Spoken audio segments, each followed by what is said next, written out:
Well, hello, I'm Holly Shelton here with Cathy Champagne, and you are a wonderful volunteer for the Naval Museum, but we have discovered that you are also a child of a Pearl Harbor survivor. Exactly. Tell us a little bit about yourself and your parent. Okay. My dad enlisted when he was 22, and he was 30 on December 7th, 1941. And he served for 24 years. He retired as a lieutenant commander, but he didn't talk about World War II very much, like a lot of veterans. And as it happened, the TV miniseries, Winds of War, was on television, and we watched it together, and that opened conversation, and so he told me some things about it.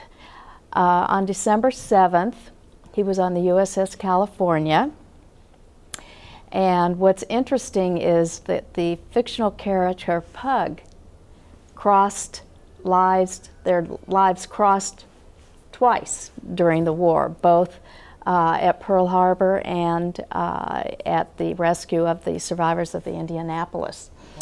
Wow.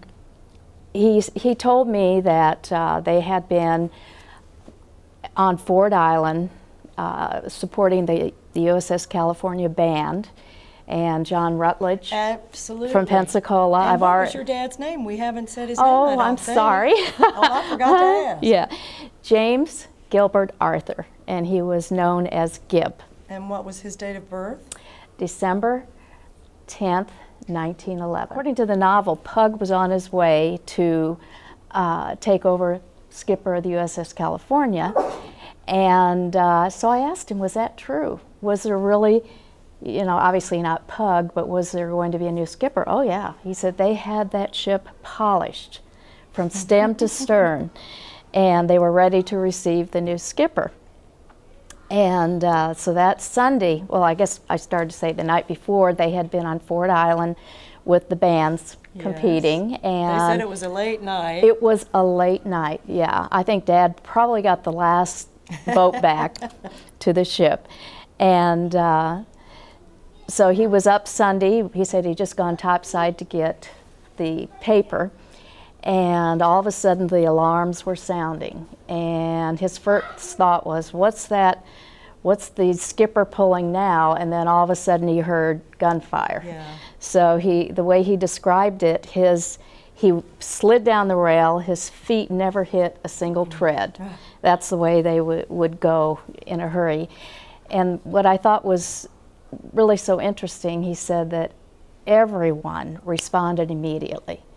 And that's part of their training. Amen. To be able to not even think about themselves. They know what their job is, and they do it. So his job in the engine room was to get the California moving so that they could get away from the attack.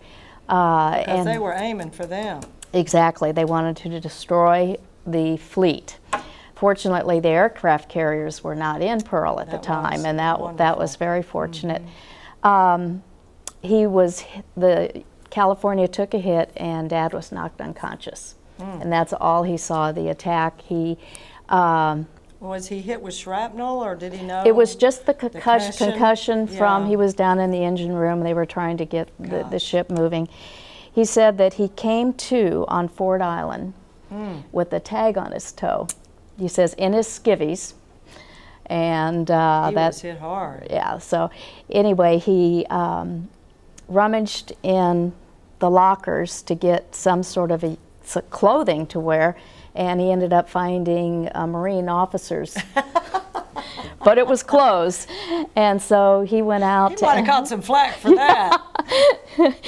He went out and jumped in some bunker with some people who were firing machine guns and said, you know, I'm an engineer, can you show me how to operate this thing? So that was probably the only firing my dad ever did in his life. Was after he had been knocked unconscious for all that time, he got up and did that. Mm-hmm. That's the way these guys were. They That's right.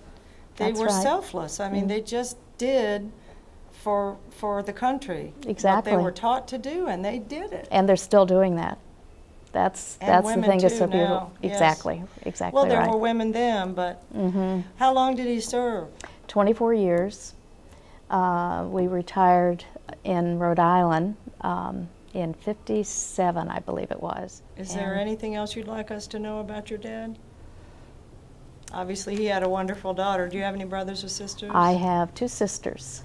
He had 3 daughters, and what was your mama's name? Marguerite Arthur, and she's still living in Pensacola. How wonderful. She's 93, and now that she's living in Pensacola close to me, she's loving being around all the military again. I bet. She's a military wife. Exactly. And they're a special group. They are a special group. You're a special breed, you military families, and I have a lot to learn about them. Thank you so much for sharing your story with us. And is there anything else you'd like to tell people about those fellows before we close?